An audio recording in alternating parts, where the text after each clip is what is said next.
here with what I consider the elder statesman of Victorian hot rods anyway, in my opinion, Mr. Rod Hadfield. How are you, Rod? Hello John, good afternoon viewers.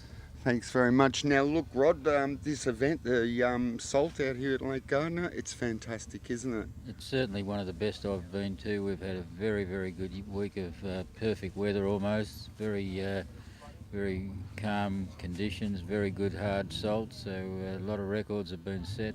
It's been a good week. Yep, and getting plenty of passes through in the day too, approaching records almost. Yeah, well, the first day we got to 199 through on the track, and that's a record in itself. And our new timing system is working perfectly, and we must pay full credit to the timers. They do a wonderful job. They're here first thing in the morning. They're the last to leave, and they do a wonderful job. Exactly. Now, a bit of an American contingent here this year. I suppose it's a regular thing, but getting a bit bigger. Well, we've got 3 American entries this year. We've got Valerie Thompson in a motorbike, which doesn't really look like a motorbike, it looks like a sausage. Yeah. And we've got Jack Rogers in his Commodore, and Marlo Treat in his Streamliner. Yeah. Marlo's put in 1 run so far and damaged the motor, but we're hoping like hell he'll be going today, later on today anyway. Fantastic. Now look, you yourself have had a long history with cars and hot rods, I suppose, in particular. Yeah, I haven't done much else in my life but fiddle with cars. Not a bad life. Well, it's kept me out of trouble. No, the more I think about it, that's not a good statement. I started when I was 16 building my first car. By the time I was 18, I had my first car ready to register. I got my licence in a street rod. And I've been playing with them ever since. I know those adapter plates for 5-speed gearboxes sold like hot plates. I think there's one at my place in my car. 5 speeds a leak, to red motor.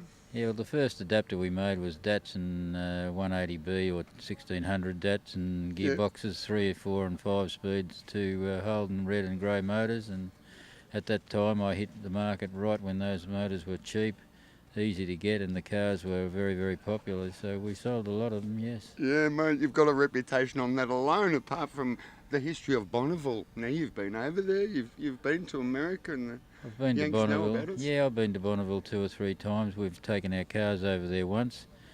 We took 3 Australian cars over there, John Lynch's car, the belly tank, Lee Fielder's Pontiac, and my Studebaker all went over together in a container. And we all achieved 200 miles an hour, but we just wanted the experience. We weren't out there to break our necks or records. Yeah. But it was a great time when we were a bit younger and fitter. You and me both, mate. But still, how many competitors out here aren't young blokes? Lots? Yeah, it's 50-50, isn't it? Yeah. But some of them are hidden under motorbike helmets, I wouldn't know. That's it, yeah. You get a surprise occasionally when the helmet comes off, you know. Yeah, and the pits teams where there's the old boy and the young bloke, and you think, oh, isn't it great? The old boy's doing the job of the young guy. The young bloke's only there as the support. But it's better when you pull the helmet off and you find a beautiful young lady under there. Well, Valerie Thompson, there you go. Yeah. We had an auction last night to raise some money for the club over at the Wool Shed. We did. Fantastic night. Yeah, Valerie was there and she joined in because Animal gave her a bad time, but she took it well. You may see a little bit of that vision if I think I can get away with it. But yeah, she was a real sport. And that bike, that alone is worth coming to the trip. It's a 3-litre V12. It's a billet. It's a monster. It's a work of art, all right, yeah, and there wouldn't be many women that would be game enough to lay on their stomach and do 300 miles an hour, would I'm sure they'd want to do a lot more other things, mate, before that. You know, how brave. Yeah, she does a wonderful job, yeah. But she's got to have perfect conditions, and we've just got to wait for the wind to drop today. Yeah, well, that's right. She had a bit of a malfunction this morning with the dashboard. But they reckon they've rectified that, so let's hope so. So they've come a long way, but they're really impressed with our salt, which is great. Yeah, no, Bullet is the best salt in the world now, unfortunately, for Bonneville. It's not standing up real well. No, it's full of holes, yeah. Yeah. She's a lovely woman, this Valerie Thompson, anyway. And, you know, as you said, to put pretty much her life on the line for sport. And she's got a heap of records already. This is not someone who hasn't played. Yeah, well, she's come all this way to try and set a world record and have it confirmed by the speed people from Switzerland. Yeah.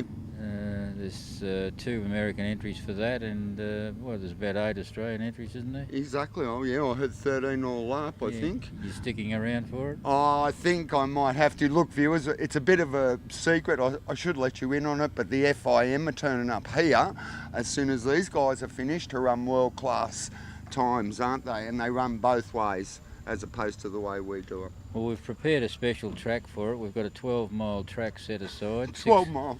6 mile each way. They've got to do a return run within in 2 hours or something, exactly. or the next day. Yeah.